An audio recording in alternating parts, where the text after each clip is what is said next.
Kami dari kelompok Nusa.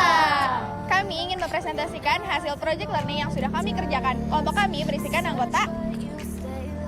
Nama saya Davandra Nandasonova, NIM 240. Nama saya Wisnu Ardiansyah dengan NIM 233. Nama saya Amelia Putri Prameswari dari NIM 235. Nama saya Rianti Kanisha dengan NIM 217. Nama saya Ananda Destin dari NIM 236. Nama saya Belva Fitria dari NIM 237. Nama saya Zahrenda Safira dengan NIM 239. Nama saya Trendy Fizara Firitonga dari NIM 232. Nama saya Yusuf Nel Octaviano dari NIM 238.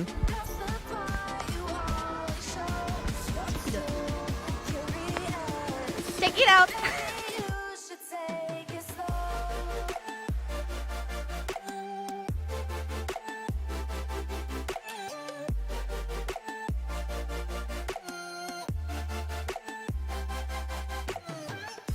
Selamat siang, Kak. Selamat siang. Dengan kakak siapa? Nama gue Rifki dari kampus Politeknik Sahid di Pondok Cabe. Baik, saya langsung pertanyaannya aja ya, Kak. Bagaimana cara dalam menangani perpecahan yang ada dalam masyarakat yang disebabkan tanpa kesengajaan? Kalau dari diri gue sendiri sih ya, yang pertama tuh kita harus menggunakan kepala dingin. Karena semua masalah mau itu disengaja mau enggak tuh tetap harus diselesaikan dengan kepala dingin. Terus kita harus punya mindset bahwa setiap masalah tuh harus saling memaafkan. Kemudian selanjutnya tuh kita harus punya mindset saling memaafkan. Mengapa? Karena tuh setiap ada masalah tuh emang kuncinya tuh harus saling memaafkan apapun masalahnya. Terus kemudian tuh yang terakhir menurut saya tuh kita harus fokus dengan masalah tersebut. Jadi bagaimana caranya solusinya untuk menyelesaikan masalah tersebut. Dan yang terakhir mungkin jika ada perpecahan yang hebat atau terjadi perkelahian, mungkin bisa beristirahat sejenak untuk mendinginkan kepala. Udah. Oke, baik ya, Kak. Makasih Kak Rifki atas jawabannya. Selamat sore, dengan kakak siapa? Selamat sore, dengan Nurul dari SMA 3 Jakarta. Oke. Saya langsung nanya pertanyaannya ya. Baik. Bagaimana Bhinneka Tunggal Ika mampu mencegah perpecahan? Bhinneka Tunggal Ika merupakan sebuah negara Indonesia yang di dalamnya memiliki dan mengandung nilai yang menjaga persatuan dan kesatuan antar sesama.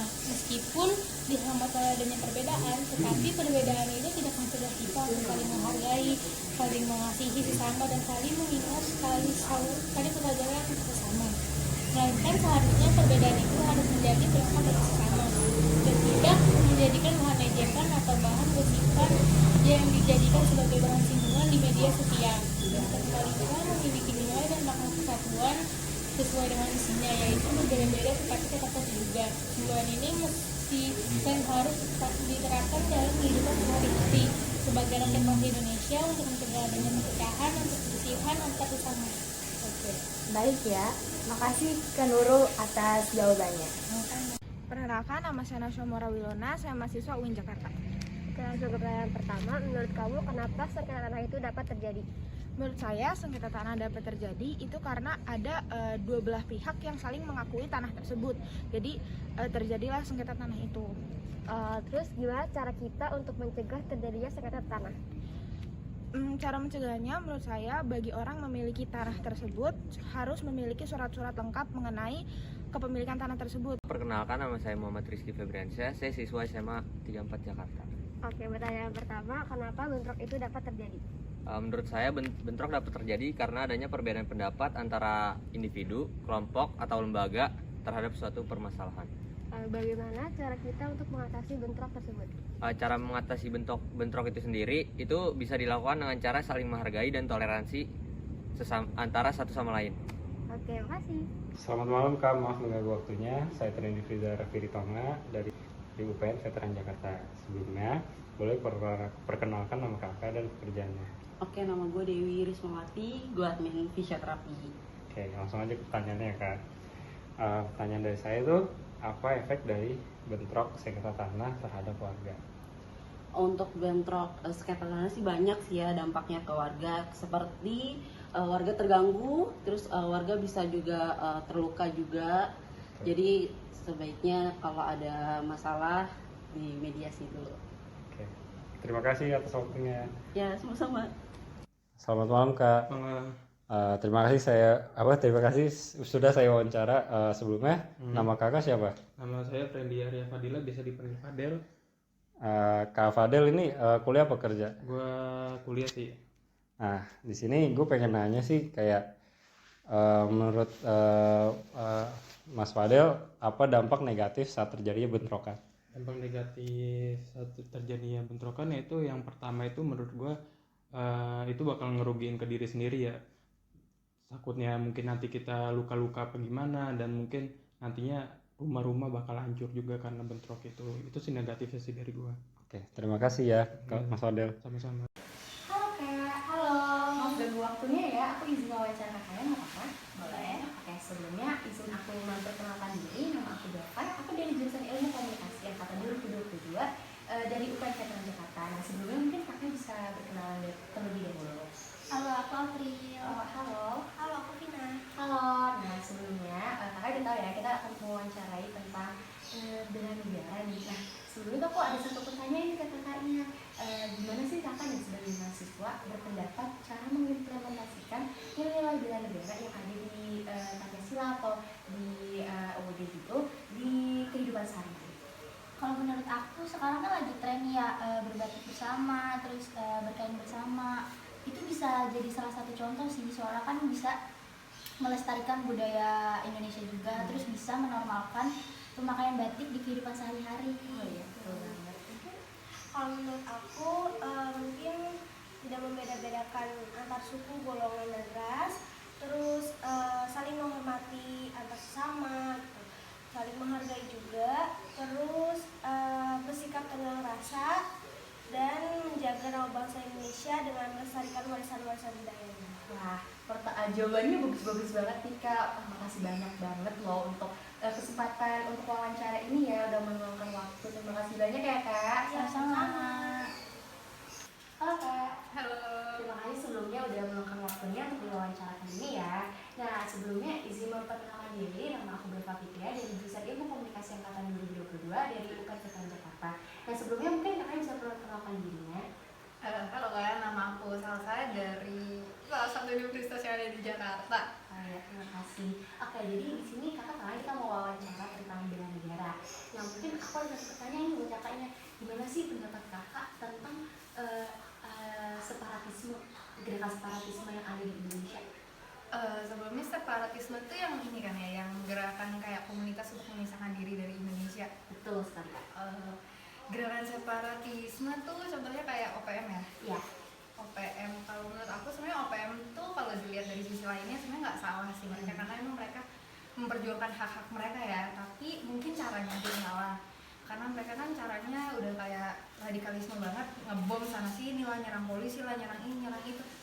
Jadi sebenarnya separatisme ini tindakan yang dimunculin sendiri sama pemerintah. Iya, betul. Karena pembangunannya nggak merata. Mereka ngakuin gerakan kayak gitu karena emang mereka merasa pemerintah nggak melirik mereka kan. Jadi itu aja sih menurut aku itu. Makasih banget loh Kak atas pendapatnya, itu sangat-sangat berguna Kak ya. Jadi terima kasih banyak ya Kak atas waktunya. Terima kasih. Selamat malam Mas, saya Kanisya dari kampus UPN Veteran Jakarta. Sebelumnya saya mau nanya nih, nama Masnya siapa? Hairul Umam. Hairul Umam. Oke Mas Umam, saya mau nanya, Mas Umam tahu nggak sih tentang cinta tanah air? Tahu. Nah menurut Mas Umam udah ngelakuin apa aja sih buat sebagai bentuk rasa cinta tanah air? Ya tergantung sih. Tergantung. Nggak apa ya, nggak bisa diungkapin juga sih kalau masalah gitu mah. Contohnya apa tuh Mas misalnya? Yang sehari-hari aja gitu? Ya cinta pada produk lokal juga bisa. Iya, cinta pada produk lokal. Terus? Menghargai tradisi juga bisa. Tradisi. Ya banyak lah yang lain juga yang nggak bisa disebutin satu-satu. Iya benar. Oke, makasih Mas. Sama-sama. Selamat malam Pak, saya Kanisya dari UPN Veteran Jakarta. Sebelumnya Bapak namanya siapa? Apud Mahmudin. Dipanggilnya? Apud. Pak Aput, oke. Pak Aput, saya mau nanya nih satu pertanyaan. Bapak tahu kan kalau masyarakat Indonesia itu harus punya sikap cinta tanah air. Nah, menurut Pak Aput, kalau misalnya masyarakat Indonesia nggak punya rasa cinta tanah air, nanti tuh apa yang bakal terjadi gitu sama negara Indonesia? Rasa cinta tanah air itu sangat penting, terutama bagi anak-anak muda. Karena tanpa rasa cinta tanah air, jiwa rasa patriotisme itu akan hilang. Itu akan hilang. Apalagi sekarang di kurikulum pelajaran sejarah itu kayaknya udah tidak ada. Gitu, sudah tidak ada. Jadi amat sangat penting, bukan penting lagi, amat sangat penting rasa cinta tanah air tertanam di anak-anak muda terutama ya. Halo Kak, perkenalkan nama aku Zahra, aku dari UPN Veteran Jakarta dan aku mau tanya beberapa hal tentang cinta tanah air. Kakak boleh perkenalkan dulu ke kamera? Oke, nama aku Nabila, terus posisi aku saat ini jadi karyawan swasta. Aku mau tanya beberapa hal tentang cinta tanah air Kak. Menurut Kakak, sebagai mahasiswa atau anak muda, cinta tanah air yang bisa dilakukan itu apa sih Kak? Menurut aku, buat anak muda sekarang nih, salah satu bentuk cinta tanah air yang bisa mereka lakuin itu dengan gak gampang percaya sama informasi apapun itu sih. Jadi gak gampang percaya sama hoax yang ada. Oke, kalau kakak sendiri kan sebagai karyawan swasta, kira-kira bentuk cinta tanah air yang bisa kakak lakukan itu apa sih? Kalau menurut aku, salah satu bentuk cinta tanah air yang aku lakuin di kehidupan sehari-hari aku itu dengan nggak melanggar lalu lintas yang ada aja sih. Oke, terus pertanyaan terakhir Kak yang mau aku tanyain, menurut kakak sifat individualisme itu mencerminkan sikap cinta tanah air nggak sih Kak? Sifat individualisme ya, menurut aku itu nggak mencerminkan cinta tanah air sih, karena kalau menurutku pribadi masyarakat Indonesia itu lebih condong ke mereka suka gotong royong, mereka suka bersosialisasi. Jadi kalau untuk individualisme menurutku kurang pas ya Kak. Oke, terima kasih banyak ya Kak udah mau ditanya-tanya. Sama. Perkenalkan, nama aku Zahra. Di sini aku mau tanya-tanya beberapa pertanyaan tentang bela negara. Pertanyaan yang pertama, menurut Mbak bentuk cinta tanah air buat mahasiswa atau anak muda itu apa sih? Menurut saya kalau bentuk dari mahasiswa atau pelajar ya itu seperti mengikuti upacara dengan tepat waktu, belajar dengan giat itu cukup mewakili dia untuk mencintai tanah airnya. Kalau misalnya Mbak kan ini ibu rumah tangga ya. Kalau menurut Mbak ibu rumah tangga tuh bentuk cinta tanah airnya bisa ngapain aja sih?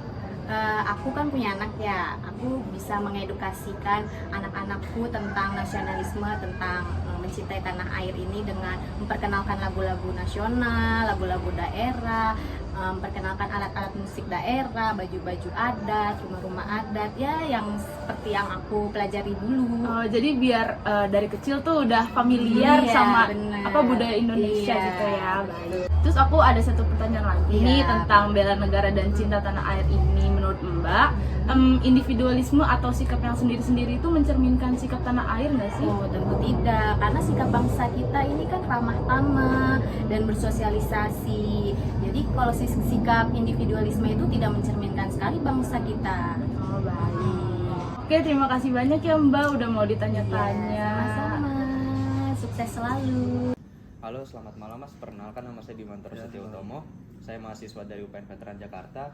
Kebetulan tadi saya lihat Masnya lagi nongkrong-nongkrong di situ. Saya boleh minta waktunya sebentar untuk wawancara, Mas? Boleh. Mungkin untuk pertanyaan pertama, menurut Abang menyelesaikan masalah dengan kekerasan itu dapat menjadi solusi atau malah menambah masalah, Mas? Kalau menurut pandangan saya tuh menyelesaikan masalah dengan kekerasan sih bakal nambah masalah sih, Mas. Kita kan negara yang punya hukum ya. Kita juga nganut sistem demokrasi di mana semua masalah tuh harus diselesaikan dengan musyawarah. Jadi kalau dengan kekerasan sih kayaknya nggak banget, bakal malah timbul masalah-masalah yang selanjutnya. Oh, gitu ya Mas.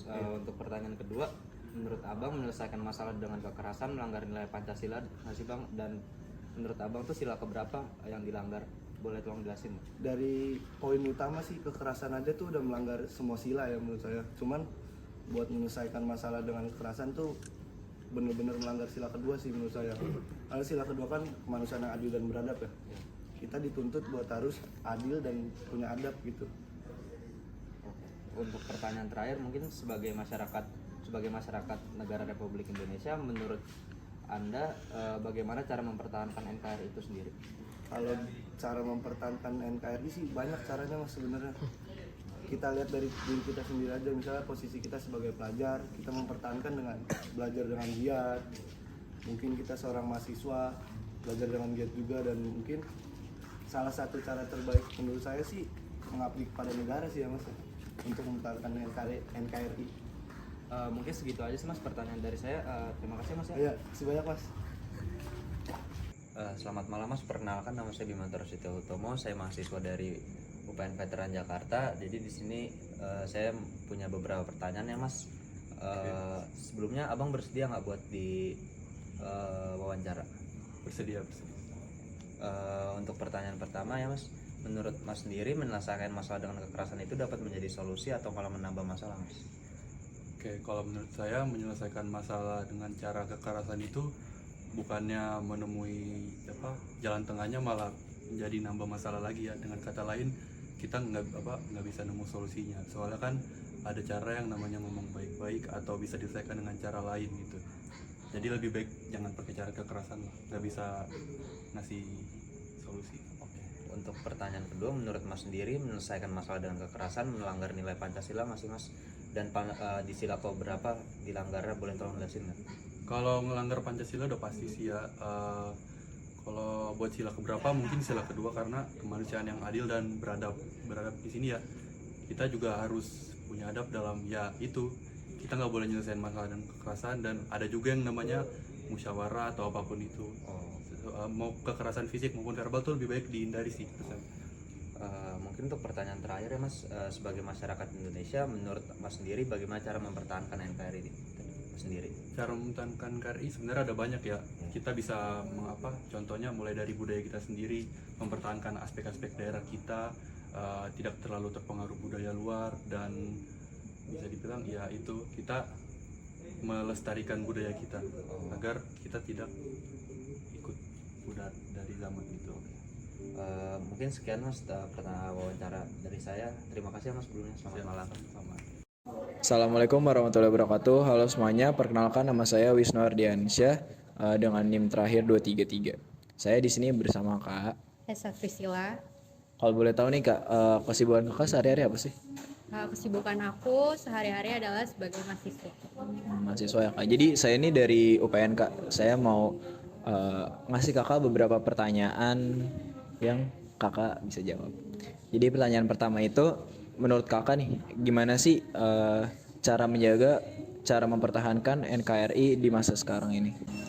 Menurut saya, cara mempertahankan NKRI harus dimulai dari diri kita sendiri dengan cara memakai produk dalam negeri dan melakukan musyawarah dan menerima pendapat orang lain serta berteman tanpa membedakan suku, ras, agama, etnis, dan lain-lain. Oke, jadi kalau menurut Kakak Esa sendiri, kalau dari segi ekonomi itu berarti kita pakai produk lokal ya Kak? Iya benar. Kalau dari segi persatuan dan kesatuan, kita berteman dengan siapa saja, menerima pendapat, dan lain-lain. Untuk pertanyaan kedua nih Kak, menurut Kakak sendiri cara kekerasan atau ancaman itu bagus nggak sih Kak untuk menyelesaikan masalah? Menurut saya, menyelesaikan permasalahan dengan kekerasan saya tidak setuju. Tetapi dengan ancaman saya setuju, tapi dengan situasi tertentu saja. Berarti dengan situasi tertentu ya Kak?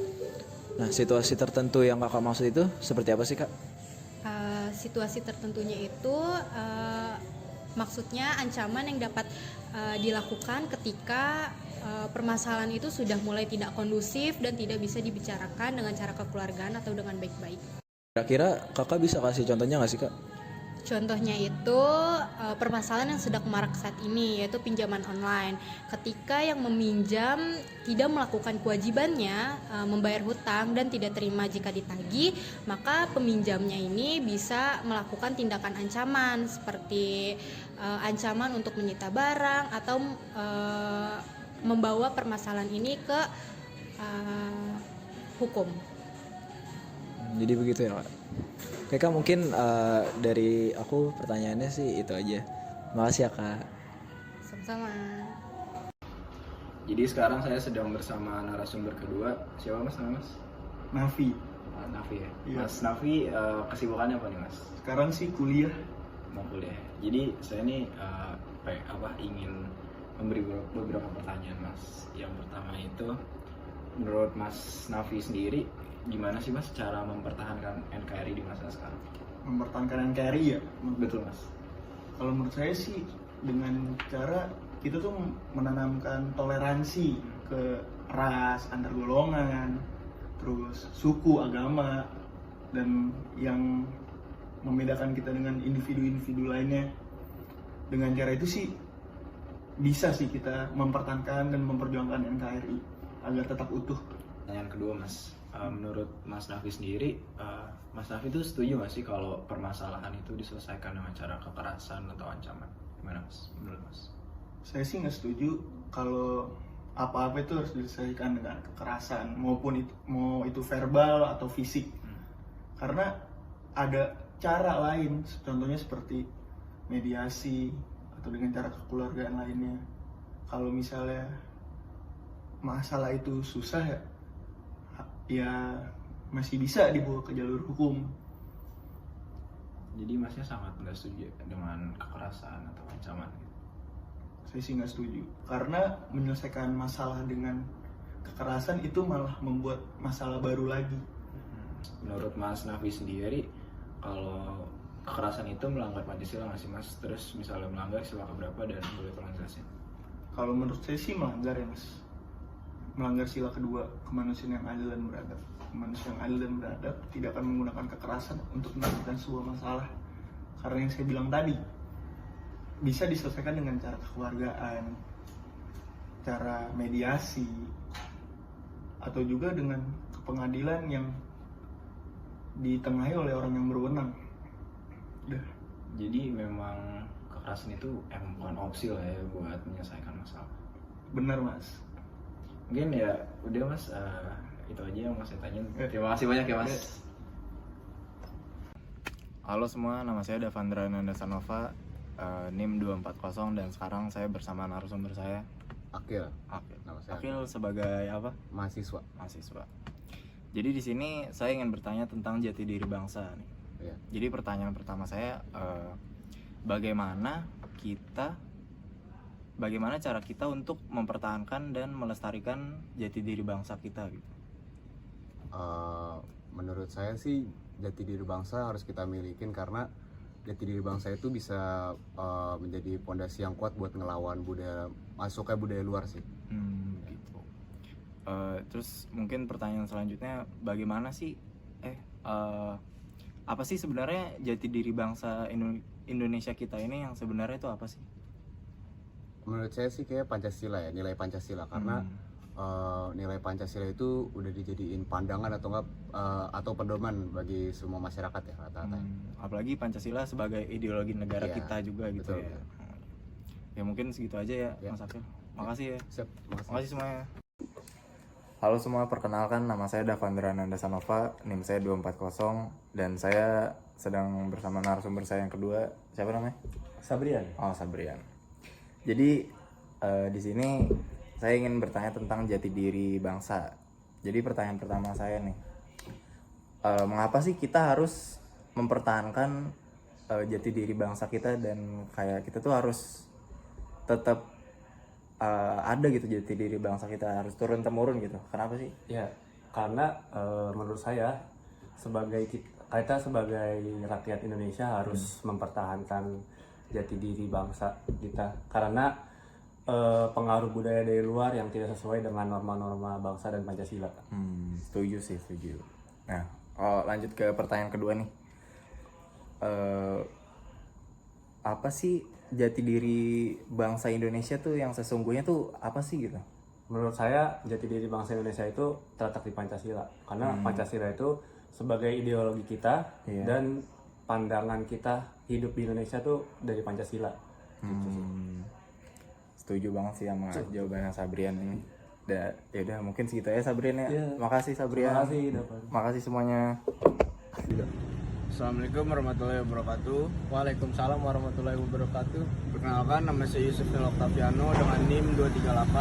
Saat ini saya mau mewawancara. Saya Gusti Muhammad Cordova dari mahasiswa BINUS.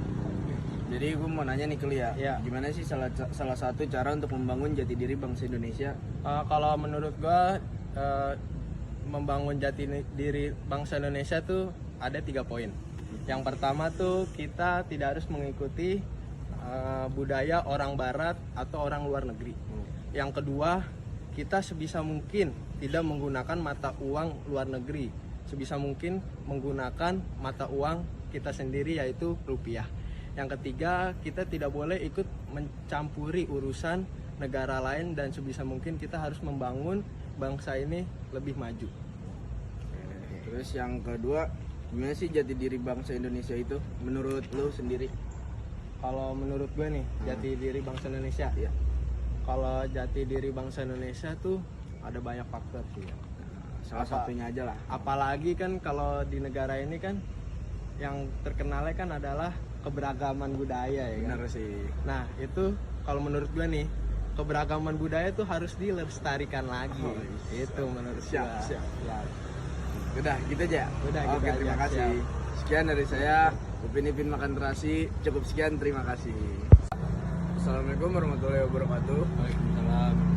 Perkenalkan, nama saya Yusuf Nel Octaviano dengan NIM 238. Saat ini saya mau mewawancara. Nama saya Yukonel Ramadan, saya mahasiswa di Budi Luhur. Jadi gini, gue mau nanya ke lu nih, menurut lu boleh. gimana sih bangsa Indonesia itu bangsa seperti apa? Kalau menurut gua itu bangsa Indonesia itu kaya akan budaya dan Nusantara. Jadi walaupun budaya dan Nusantara kita berbeda-beda dan berbagai macam, tetapi kita tetap satu, yaitu Indonesia. Menurut gua gitu sih. Terima kasih ya. Assalamualaikum warahmatullahi wabarakatuh. Upin Ipin Makan Terasi. Cukup sekian dan terima kasih.